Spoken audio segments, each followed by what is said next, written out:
우리는 예수 그리스도께서 진정한 성전이시면서 진정한 성전이신 예수 그리스도께서 우리를 구원하시고 성전으로 지어가시는 분이다 라고 말씀을 나누면서 저와 여러분은 이제 성전으로 지어져 가는 자이고, 그래서 성전된 자의 삶은 어떠해야 되는지, 성전의 존재의 목적은 무엇인지, 성전은 무엇을 하나님께 올려드리며 어떠한 삶을 살아야 되는지를 살펴보고 있습니다. 성전된 자는 죄 사함을 통하여서 그 죄 사함의 행복을 누리는 자, 죄 사함의 행복이 있다는 것을 알고 그것을 누리는 자가 성전된 자의 삶이고, 또한 죄 사함의 행복이 있다는 것을 가르치는 자, 마스길이 되어지는 자, 그러한 가르치는 삶을 살아가는 자들이 성전된 자의 삶이고 존재의 이유다라고 말씀을 나누었습니다.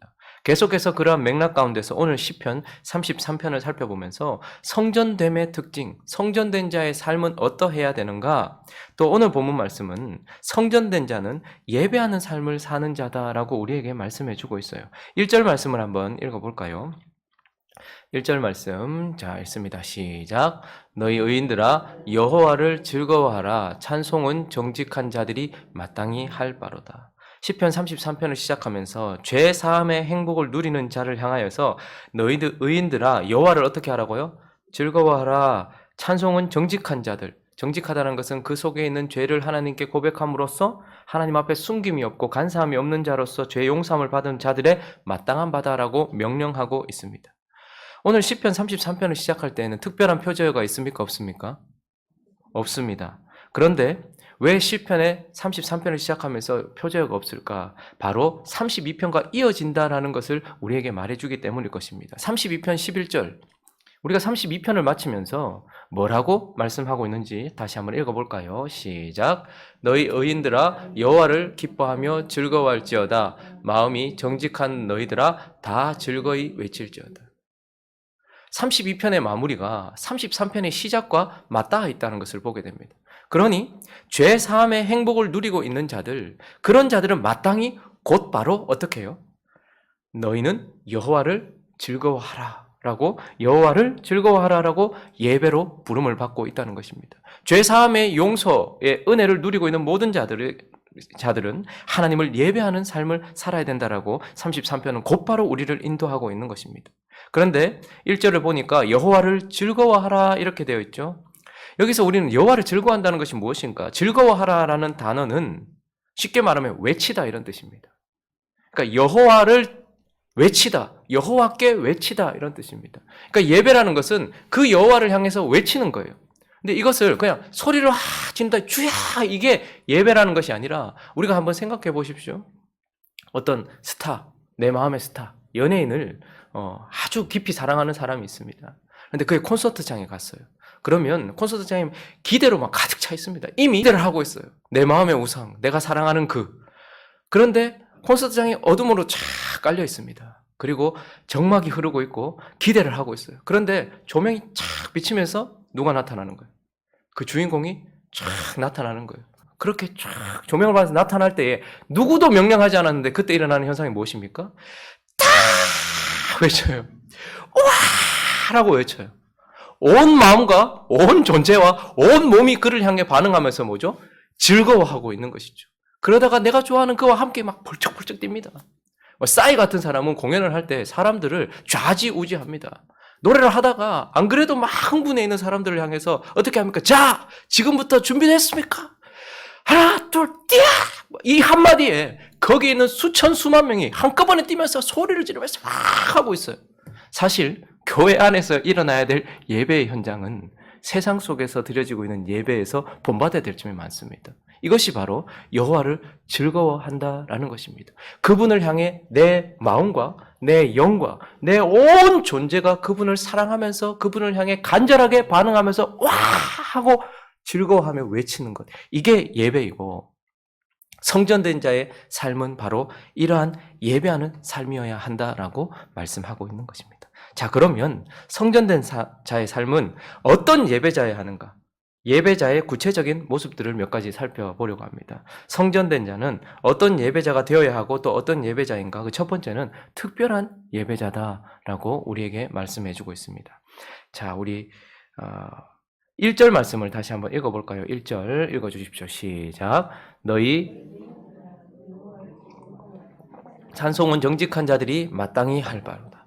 여호와를 즐거워하라라고 말하는데 이 여호와를 즐거워하고 여호와를 향해서 예배할 자들이 한정되어 있다는 것이 첫째 줄에 보이고 있습니다.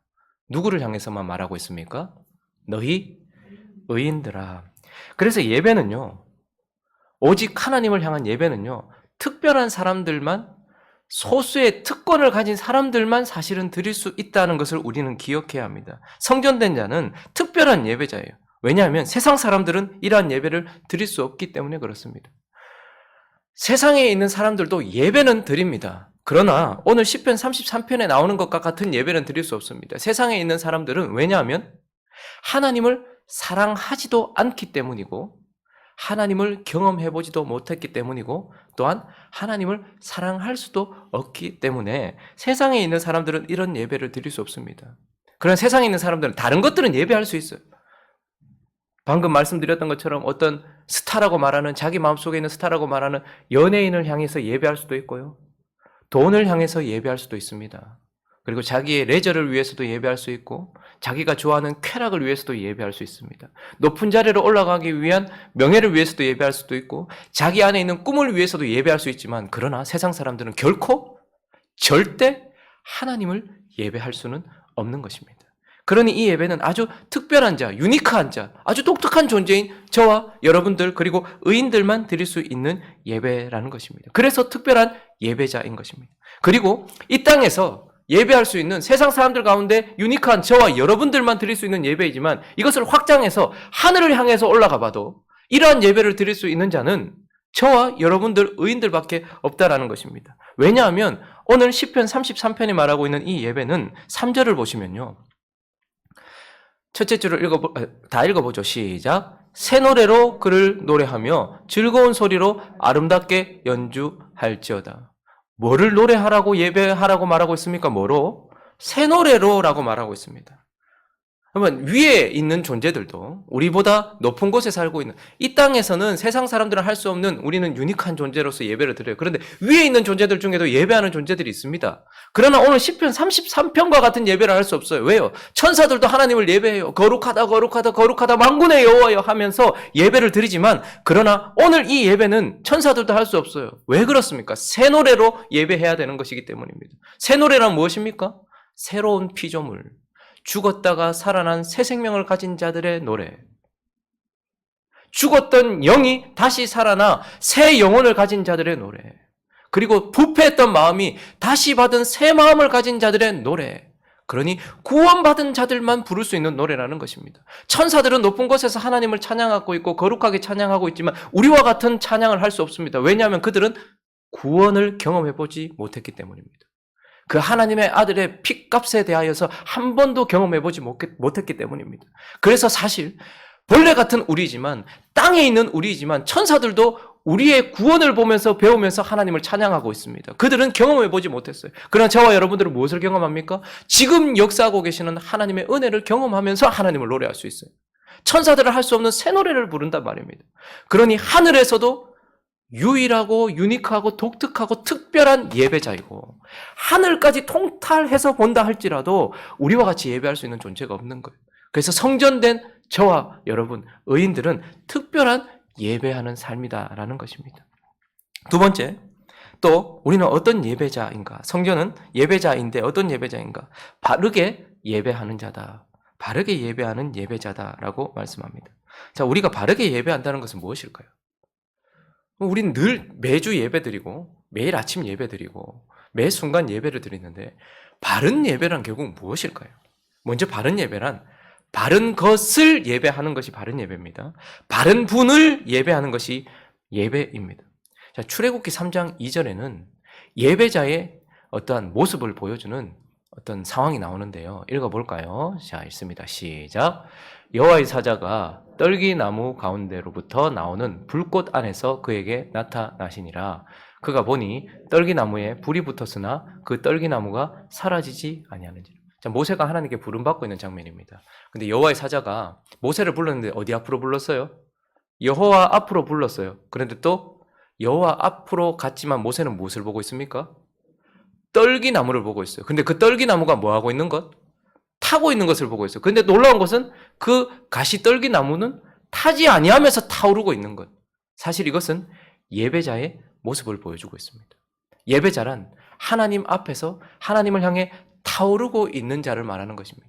그런데 놀라운 사실은 하나님 앞에서 불 가운데 타오르고 있지만 그 가시떨기 같은, 아무것도 아닌 가시떨기 같은 그 가시떨기는 어떻게 되는 거예요?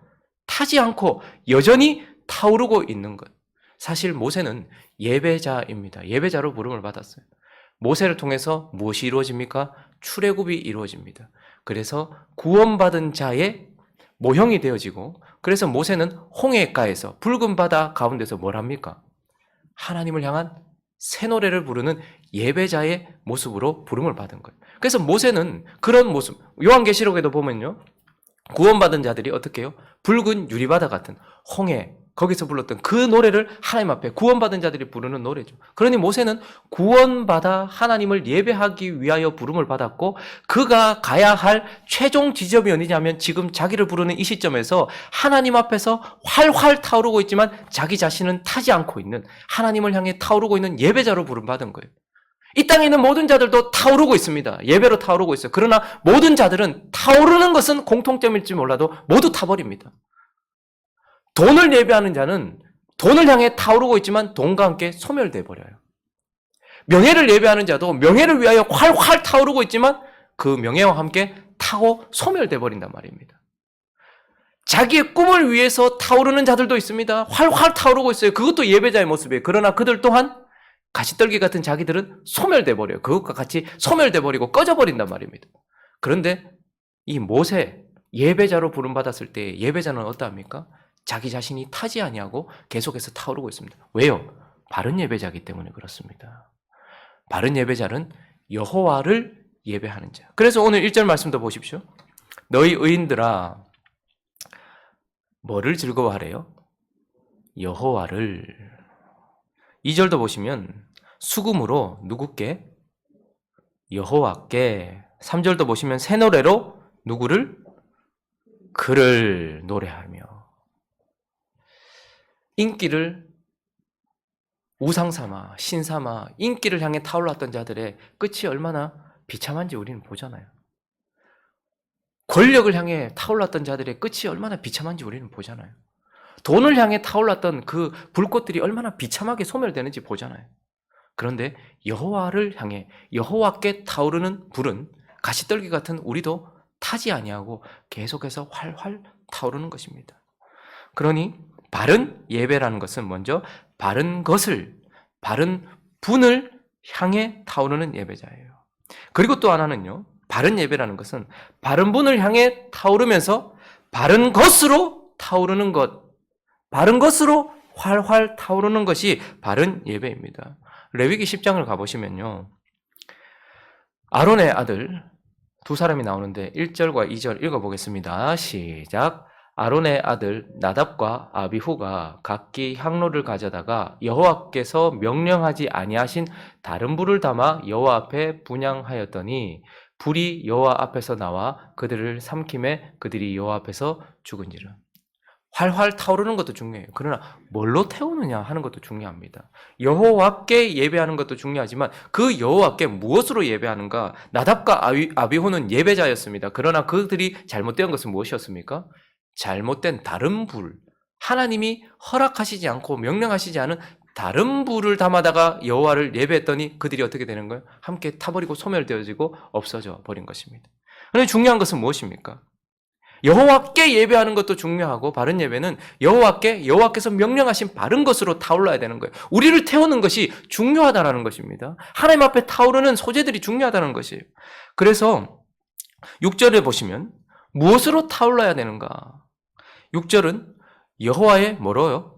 말씀으로. 9절도 보실까요? 9절도 그가 말씀하심에, 4절도 있죠. 4절에도 여호와의 말씀은, 6절도 여호와의 말씀으로, 9절도 여호와의 말씀은 이라고 말하면서 지금 예배를 아주 격정적으로 드리고 있는 이 사람을 태우고 있는 것이 무엇입니까? 하나님의 말씀 때문에 타오르고 있는 거예요. 그러니까 우리를 예배하게 하는 것은 다른 것이 아니라 그분의 말씀, 모든 것을 지으시고 모든 것을 이루시며 모든 것을 뜻대로 이루어 가시는 하나님의 말씀 때문에 내가 타올라야 되는 거예요. 하나님을 예배하는 것도 중요하지만 그분의 말씀이 나에게 불이 되어서 붙여져야 되는 것입니다. 다른 것으로 불 붙이면 위험합니다. 교회 안에서 우리를 태울 수 있는 것이 여러 가지 있겠죠. 세상 사람들도 타니까요. 그러나 탄다라는 것만 보여주기 위하여서 하나님의 말씀이 아닌 다른 것으로 태우려고 하면 위험한 것입니다. 4절부터 계속해서 나오는 것은 무엇으로 그가 타고 있는가, 활활 하나님을 향해 타오르고 있는가, 하나님의 말씀. 그리고 10절도 보실까요? 10절, 11절 읽어봅니다. 시작. 여호와께서 나라들의 계획을 폐하시며 민족들의 사상을 무효하게 하시는도다. 여호와의 계획은 영원히 서고 그의 생각은 대대일. 지금 그가 하나님 앞에 여호와를 찬양하면서 소리 지르면서 타고 있어요. 왜요? 그분의 말씀이 그를 태웠기 때문입니다. 그런데 또 하나는요. 그분의 계획, 여호와께서 나라들의 계획은 폐하시고 이 땅은 두 갈래의 나라가 이루어지고 있습니다. 바벨이라는 세상 나라와 하나님의 나라가 지금 이루어져 가고 있어요. 그런데 이 두 나라 가운데 하나님은 어떻게 하시는 거예요? 그분의 말씀으로 이 세상 나라의 계획들과 세상 사람들은 패하시고 하나님의 계획, 그분의 나라가 이루어지고 그분의 뜻이 이루어지는 거예요. 그래서 우리를 태우는 것은 내 뜻이 이루어졌을 때 하나님께 활활 타오르는 것은 누구나 할 수 있어요. 그러나 하나님의 뜻이 이루어졌을 때에 활활 타오르는 것, 이게 하나님께 드려야 될 불인 것입니다. 우리는 우리 눈으로 보면 내 삶도 그렇고 다른 이의 삶도 그렇고 세상의 삶도 그렇고 보면서 이거 지금 잘못된 것 같은데 라는 착각과 오해를 할 때가 있습니다. 그러나 그것이 내게 좋으냐가 아니라 하나님의 뜻이냐 아니냐를 보면서 내 뜻이 꺾이고 하나님의 뜻이 이루어지는 순간 우리는 활활 타올라야 돼요. 하나님께 타올라야 되는 거예요. 세상의 나라들이 활활 타오르는 것 같지만 하나님은 그 계획을 폐하시고 하나님의 나라가 미미한 것 같고 보이지 않는 것 같지만 하나님의 나라가 강력하게 이루어지고 있다는 것을 보면서 우리는 타올라야 하는 것입니다. 그래서 하나님을 예배하되 하나님께 예배하되 그분의 말씀이 나를 태우고 그분의 뜻이 이루어지고 내 뜻이 꺾여지고 세상의 뜻이 꺾여지고 하나님의 뜻이 이루어지는 것을 보면서 타올라야 되는 거예요. 그리고 13절부터 보시면 또 여호와께서 하늘에서 뭐 하신대요? 굽어보사 누구를요? 모든 인생. 하나님은요, 여기서 굽어본다라는 건 심판의 개념이라기보다는 돌보신다는 느낌이 많이 들죠? 모든 인생이라는 말은 아담의 모든 후손들을 지금 살펴보시고 굽어보시고 계세요. 14절을요, 그가 거하시는 곳에서 세상의 모든 거민들, 아담의 후손들을 굽어 살피시고 계세요. 15절도요, 그는 그들 모두의 마음을 지으시며 그들이 하는 일을 굽어 살피는 이시에요. 그래서 하나님은 지금도 아무 일 안 하시는 것 같고 침묵하시는 것 같지만 아담의 후손, 세상에 있는 모든 거민들을 다 꼽아 살피세요. 그런데 18절 읽어보겠습니다. 18절, 19절 있습니다. 시작. 여호와는 그를 경외하는 자, 곧 그의 인자하심을 바라는 자를 살피사 그들의 영혼을 사망에서 건지시며 그들이 굶주릴 때에 그들을 살리시는도다. 모든 거민을 살피시지만 특별히 그분의 눈이 누구를 향해 있다고요? 여호와를 경외하는 자, 하나님께서 성전 삼으신 자, 그런 자들에게, 인자를 바라는 자들에게 하나님께서 살펴보시기만 하는 것이 아니라 하나님은 아담의 모든 후손들도 살펴보지만 그러나 두 번째 아담이 되신 예수 그리스도의 후손들, 하나님의 후손들을 향해서는 어떻게 합니까? 19절은 그 영혼을 어떻게 해요? 사망에서, 이게는 죽음이라는 의미보다는 역경에서 이런 뜻입니다. 세상의 어두운 가운데서 건져내신대요. 그분은 아담의 후손들도 굽어 살피시지만 그리스도의 후손들, 제 두 번째 아담이 되신 예수 그리스도의 후손들에게는 어떻게 하십니까? 건져내신대요. 역경에서 건져내시고 굶주릴 때에 그들을 살려내시는, 지금 현재적으로 역사하셔서 우리를 붙들어 주시는 하나님의 은혜.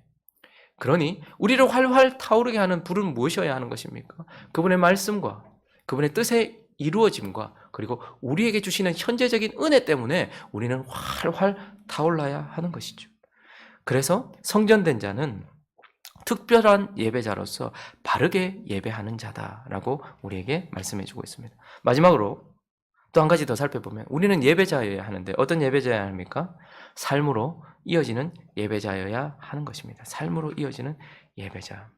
예배자가 얼마나 뜨거운지 1절과 2절과 3절을 보시면요, 우리가 이렇게 지금 단순히 아침에 그냥 힘없이 그냥 이걸 읽어요. 그렇지만 다시 한번 지금 이 상황들을 생각하시면서 한번 콘서트장에서 연예인을 향해서도 불타오르는 그것, 그거라도 한번 생각하면서 다시 1절과 2절과 3절을 읽어보겠습니다. 시작. 너희 의인들아 여호와를 즐거워하라. 찬송은 정직한 자들이 마땅히 할 바로다.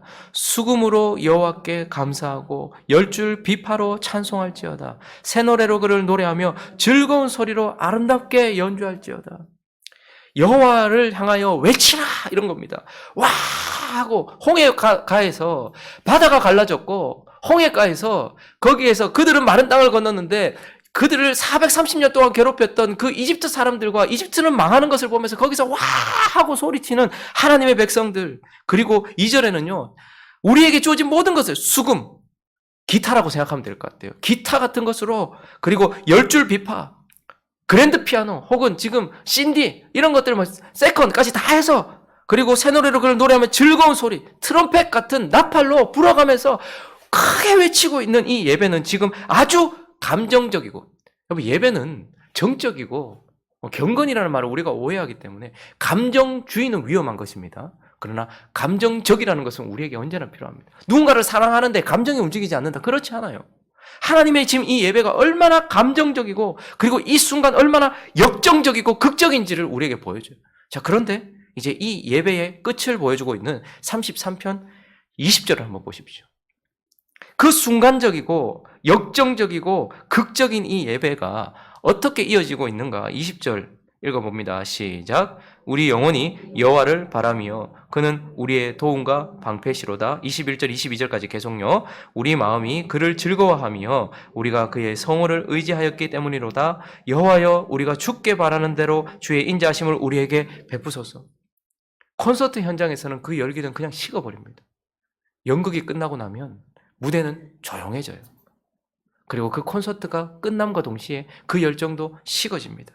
그런데 우리의 예배는 어떠해야 됩니까?